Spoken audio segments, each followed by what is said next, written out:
Hello my dear students, আজ আমি তোমাদের ক্লাস 8 এর ভূগোল বইয়ের 4 নম্বর অধ্যায় চাপ বলয় ও বায়ু প্রবাহ থেকে 1 নম্বর, 2 নম্বর এবং 3 নম্বরের সমস্ত গুরুত্বপূর্ণ প্রশ্ন এবং সাথে তার উত্তর দিব।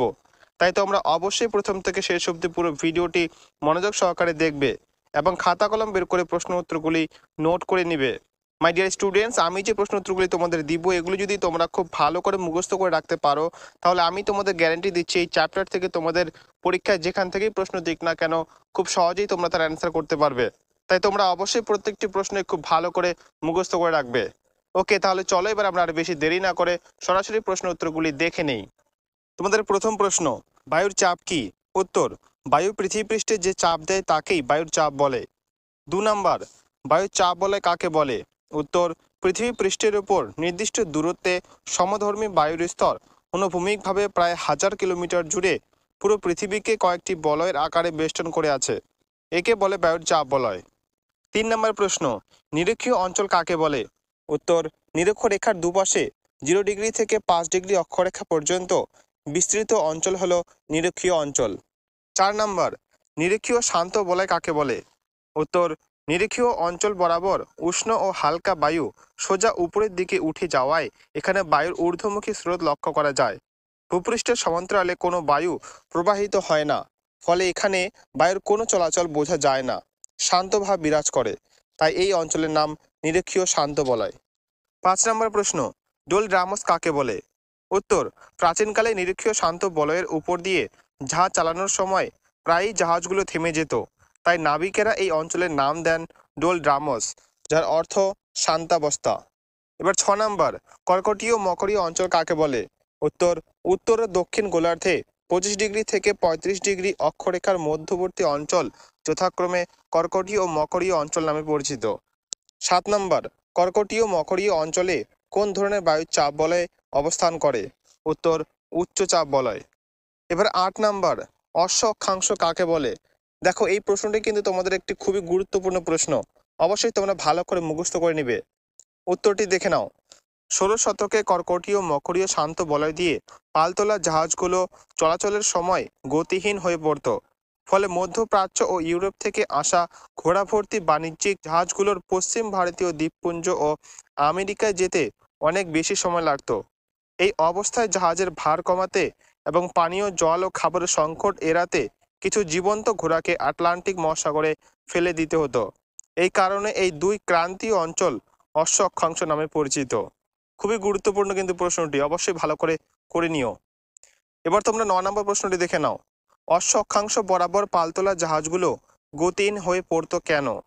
উত্তর, অশ্ব অক্ষাংশ অঞ্চলে ভূপৃষ্ঠের সমান্তরালে কোনো বায়ু প্রবাহ না থাকায় এই অশ্ব অক্ষাংশ বরাবর পালতোলা জাহাজগুলো গতিহীন হয়ে পড়তো।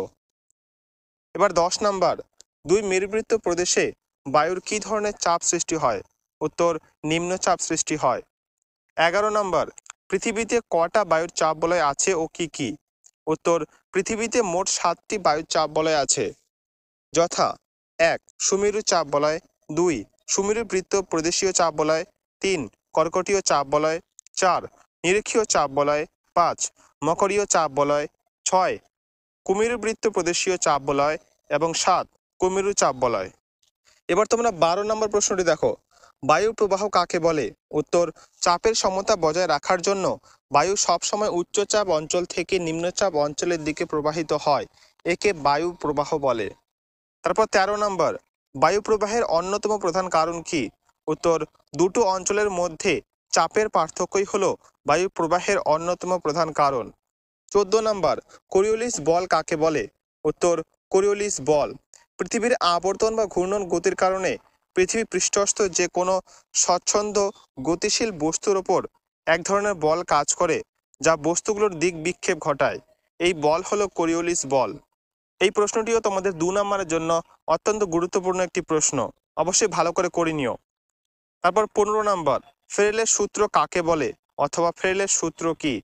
একই রকম ভাবে এটিও তোমাদের 2 নম্বরের জন্য ভেরি ইম্পর্টেন্ট একটি প্রশ্ন। উত্তরটি দেখে নাও। ফ্রেলের সূত্র, কোরিওলিস বলের কারণে উচ্চচাপ থেকে নিম্নচাপের দিকে চলাচলের সময় বায়ু সোজা পথে প্রবাহিত হয় না। উত্তর গোলার্ধে বায়ু তার প্রবাহের ডান দিকে বেঁকে ও দক্ষিণ গোলার্ধে তার প্রবাহের বাঁ দিকে বেঁকে চলাচল করে। মার্কিন আবহবিদ উইলিয়াম ফেরেল প্রথম এই বিষয়টি উল্লেখ করায় এটি ফেরেলের সূত্র নামে পরিচিত। এবার তোমাদের 16 নম্বরে রয়েছে টিকা লেখো বাইস ব্যালট সূত্র। এইটিও তোমাদের ভেরি ভেরি ইম্পর্টেন্ট একটি প্রশ্ন। উত্তরটি দেখে নাও। বাইস ব্যালট সূত্র। ডাচ আবহবিদ বাইস ব্যালট 1857 সালে বায়ুচাপের পার্থক্য ও বায়ুপ্রবাহের মধ্যে সম্পর্ক উল্লেখ করেন। তার মতে উত্তর গোলার্ধে বায়ু যে দিক থেকে প্রবাহিত হয় সেই দিকে পিছন ফিরে দাঁড়ালে ডান দিকে বায়ুর উচ্চচাপ ও বাঁ দিকে নিম্নচাপ হয়। দক্ষিণ গোলার্ধে এর ঠিক বিপরীত অবস্থা দেখা যায়। যেহেতু ডাচ আবহবিদ বাইস ব্যালট এটি পর্যবেক্ষণ করেন, তাই এটি বাইস ব্যালট সূত্র নামে পরিচিত। এবার 17 নম্বর, বর্ষাকালে আমাদের রাজ্যে যে বায়ুর প্রভাবে বৃষ্টি হয় সেই বায়ু কোন দিক থেকে প্রবাহিত হয়? উত্তর দক্ষিণ পশ্চিম দিক থেকে প্রবাহিত হয়। 18 নম্বর, বায়ু প্রবাহের নামকরণ কিভাবে করা হয়? উত্তর বায়ু যে দিক থেকে প্রবাহিত হয় সেই দিক অনুসারে বায়ুর নামকরণ করা হয়। 19 নম্বর, নিয়ত বায়ু প্রবাহ কয় প্রকার ও কি কি? উত্তর সারা বছর ধরে নিয়মিতভাবে ভূপৃষ্ঠের সমান্তরালে একই দিকে প্রায় একই গতিবেগে প্রবাহিত বায়ু হলো নিয়ত বায়ু। এই বায়ু 3 প্রকার, যথা আয়ন বায়ু, পশ্চিমা বায়ু ও মেরু বায়ু। এবার 20 নম্বর, আয়ন বায়ু কাকে বলে? উত্তর কর্কটীয় মকরীয় উচ্চচাপ বলয় থেকে সারা বছর ধরে প্রায় নিয়মিতভাবে নিরক্ষীয় নিম্নচাপ বলয়ের দিকে প্রবাহিত বায়ু হলো আয়ন বায়ু। মাই ডিয়ার স্টুডেন্টস, আমি যে প্রশ্ন উত্তরগুলো দিচ্ছি এগুলো কিন্তু প্রত্যেকটি প্রশ্নই খুবই ইম্পর্টেন্ট। অবশ্যই তোমরা প্রত্যেকটি প্রশ্নই মুখস্থ করে রাখার চেষ্টা করবে। ওকে, 21 নম্বরটি দেখে নাও। ক্রান্তীয় অঞ্চলে মহাদেশের পশ্চিম দিকে পৃথিবীর অধিকাংশ মরুভূমির সৃষ্টি হয়েছে কেন? উত্তর দুই গোলার্ধে ক্রান্তীয় অঞ্চলের কম উষ্ণ স্থান থেকে তুলনায় বেশি উষ্ণ নিরক্ষীয় অঞ্চলের দিকে আয়ন বায়ু প্রবাহিত হওয়ায় এর উষ্ণতা বেড়ে যায় এবং জলীয় বাষ্প ধারণের ক্ষমতা বাড়ে। ফলে এই বায়ু মহাদেশের পূর্ব উপকূলে বৃষ্টিপাত ঘটালেও পশ্চিমাংশে একেবারেই বৃষ্টিপাত হয় না। এই কারণে মহাদেশের পশ্চিমাংশে অধিকাংশ উষ্ণ মরুভূমির সৃষ্টি হয়েছে, যেমন আফ্রিকার সাহারা, কালাহারি প্রভৃতি। 22 নম্বর, আয়ন বায়ুর ইংরেজি নাম কি? উত্তর ট্রেডি ওয়াইন্ড। 23 নম্বর, আয়ন বায়ুর অপর নাম কি? উত্তর বাণিজ্য বায়ু। এবার 24 নম্বর, কাকে এবং কেন বাণিজ্য বায়ু বলা হয়? 2 নম্বরের জন্য এটিও তোমাদের একটি খুবই গুরুত্বপূর্ণ প্রশ্ন। উত্তরটি দেখে নাও। আগেকার দিনে পালতোলা জাহাজগুলো আয়ন বায়ু দ্বারাই সমুদ্রের নির্দিষ্ট গতিপথে বাণিজ্য সামগ্রী নিয়ে চলাচল করত, তাই এই বায়ুর অপর নাম বাণিজ্য বায়ু। 26 নম্বর, আইটিসিজেড বা আন্তঃক্রান্তীয় অভিসরণ অঞ্চল বলতে কি বোঝো? উত্তর উত্তর পূর্ব ও দক্ষিণ পূর্ব আয়ন বায়ু নিরক্ষীয় অঞ্চলে মিলিত হয়। এই স্থানই হলো আইটিসিজেড বা আন্তঃক্রান্তীয় অভিসরণ অঞ্চল। 27 নম্বর, পশ্চিমা বায়ু কাকে বলে? উত্তর উচ্চচাপ বলয় থেকে যথাক্রমে সুমেরুবৃত্ত ও কুমেরুবৃত্ত প্রদেশীয় নিম্নচাপ বলয়ের দিকে প্রবাহিত বায়ু হলো পশ্চিমা বায়ু। 28 নম্বর, দক্ষিণ গোলার্ধে পশ্চিমা বায়ুর গতিবেগ বেশি কেন? উত্তরটি দেখে নাও। দক্ষিণ গোলার্ধে পশ্চিমা বায়ু 35 ডিগ্রি থেকে 60 ডিগ্রি দক্ষিণ অক্ষাংশের মধ্যে প্রবাহিত হয়, আর এই 35 ডিগ্রি থেকে 60 ডিগ্রি দক্ষিণ অক্ষাংশের মধ্যে স্থলভাগের তুলনায় জলভাগের পরিমাণ বেশি থাকায় এই বায়ু বাধাহীনভাবে প্রবাহিত হতে পারে, তাই দক্ষিণ গোলার্ধে পশ্চিমা বায়ুর গতিবেগ বেশি হয়। তোমরা কিন্তু 2 নম্বর এবং 3 নম্বরের যে প্রশ্ন উত্তরগুলি রয়েছে এগুলি প্রত্যেকটি প্রশ্নই একটু বুঝে পড়বে, তাহলেই কিন্তু খুব সহজেই তোমাদের প্রত্যেকটি প্রশ্নে মুখস্থ হয়ে যাবে। ওকে, এবার তোমরা 29 নম্বর প্রশ্নটি দেখে নাও। গর্জনশীল 40 বলতে কি বোঝো? উত্তর 40 ডিগ্রি দক্ষিণ অক্ষরেখা বরাবর পশ্চিম থেকে পূর্বে সশব্দে প্রবাহিত পশ্চিমা বায়ু গর্জনশীল 40 নামে পরিচিত। 30 নম্বর, মেরুবায়ু কাকে বলে?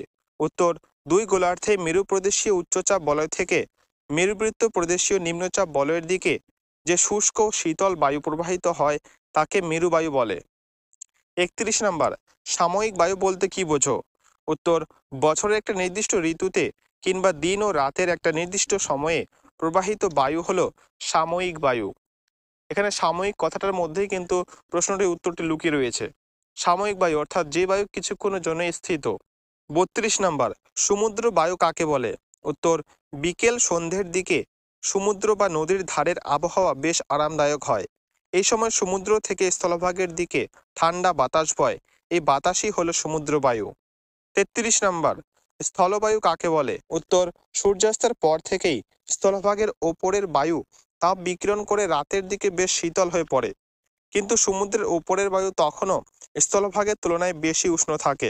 স্থলভাগের ওপর বায়ুর উচ্চচাপ ও সমুদ্রের উপর বায়ুর নিম্নচাপ সৃষ্টি হয়, ফলে রাতের বেলা স্থলভাগ থেকে সমুদ্রের দিকে বায়ু প্রবাহিত হতে থাকে। এই বায়ু হলো স্থলবায়ু। 34 নম্বর, কোন বায়ু উপকূলবর্তী অঞ্চলে বেশি বৃষ্টিপাত ঘটায়? উত্তর, সমুদ্র বায়ু। এবার 35 নম্বর প্রশ্ন, অ্যানাবেটিক বায়ু কাকে বলে? ভেরি ভেরি ইম্পর্টেন্ট একটি 2 নম্বরের প্রশ্ন, অবশ্যই খুব ভালো করে মুখস্থ করে রাখবে। উত্তরটি দেখে নাও। দিনের বেলা সূর্যের তাপে পর্বতের ঢালের ওপরের বায়ু যে পরিমাণ উষ্ণ হয়, উপত্যকার মাঝের অংশের বায়ু ততটা উষ্ণ হয় না। ফলে এই উষ্ণ হালকা বায়ু পর্বতের ঢাল বরাবর নিচ থেকে উপরের দিকে উঠতে থাকে। এই বায়ু হলো উপত্যকা বায়ু, যার আরেক নাম অ্যানাবেটিক বায়ু। এবার 36 নাম্বার, ক্যাটাবেটিক বায়ু কাকে বলে? এটি ঠিক তোমাদের অ্যানাবেটিক বায়ুর বিপরীত অবস্থা। উত্তরটি দেখে নাও। রাত্রিবেলায় তাড়াতাড়ি তাপ বিকিরণ করে পর্বতের ঢালের উপস্থিত বায়ু শীতল হয়ে পড়ে। এই উচ্চচাপের ভারী বায়ু পর্বতের ঢাল বরাবর ওপর থেকে নিচের দিকে নামতে শুরু করে এবং উপত্যকায় অবস্থান করে। এই বায়ু হলো পার্বত্য বায়ু, যার আরেক নাম ক্যাটাবেটিক বায়ু। এবার তোমরা 37 নম্বর প্রশ্নটি দেখে নাও। স্থানীয় বায়ু কাকে বলে? উত্তর, পৃথিবীর নানা অঞ্চলে বছরের বিভিন্ন সময়ে স্থানীয় কারণে প্রবাহিত বায়ু হলো স্থানীয় বায়ু। 38 নম্বর, আকস্মিক বায়ু কাকে বলে? উত্তর, পৃথিবী পৃষ্ঠের স্বল্প পরিসর স্থানে চাপের পার্থক্যের কারণে হঠাৎ করে অনিয়মিতভাবে প্রবাহিত বায়ু হলো আকস্মিক বায়ু। দেখো, আকস্মিক কথার মানে কিন্তু হঠাৎ। এবার 39 নাম্বার, ঘূর্ণবাত বলতে কি বোঝো? এটিও তোমাদের 2 নম্বরের জন্য খুবই ইম্পর্টেন্ট একটি প্রশ্ন। উত্তরটি দেখে নাও। কোনো অল্প পরিসর জায়গায় বায়ুর চাপ হঠাৎ কমে গেলে কেন্দ্রে নিম্নচাপ তৈরি হয় এবং বাইরের দিকে তুলনামূলক উচ্চচাপ থাকে।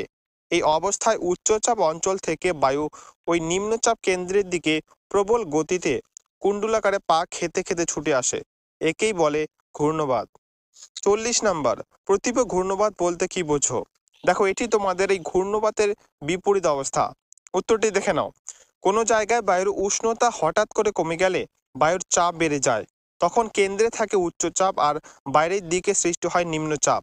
এই অবস্থায় বায়ু কেন্দ্র থেকে বাইরের দিকে বেরিয়ে যায়। যেহেতু এটি ঘূর্ণবাতের সম্পূর্ণ বিপরীত অবস্থা, তাই এর নাম প্রতীপ ঘূর্ণবাত। এবার 41 নাম্বার, চিনুক শব্দের অর্থ কি? চিনুক কোথায় দেখতে পাওয়া যায়? উত্তর, চিনুক শব্দের অর্থ তুষার ভক্ষক। উত্তর আমেরিকার রকি পার্বত্য অঞ্চলে চিনুক দেখতে পাওয়া যায়। এবার 42 নাম্বার, আমাদের রাজ্যে গরমকালে বিকেলের দিকে কোন ঝড় হয়? উত্তর, কালবৈশাখী ঝড় হয়। 43 নাম্বার, বায়ুর গতিবেগ কোন যন্ত্রের সাহায্যে মাপা হয়? উত্তর, অ্যানিমোমিটার যন্ত্রের সাহায্যে। 44 নাম্বার, কোন অঞ্চলকে ডোলড্রামস বলা হয়? উত্তর, নিরক্ষীয় শান্ত বলয়কে।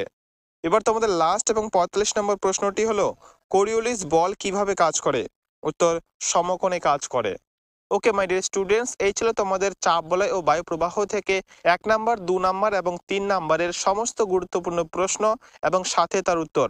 ওকে, তাহলে আজকের ভিডিও এই পর্যন্ত। ভিডিওটি কেমন লাগলো অবশ্যই কমেন্ট করে জানিও এবং ভালো লেগে থাকলে অবশ্যই একটি লাইক করে দিও।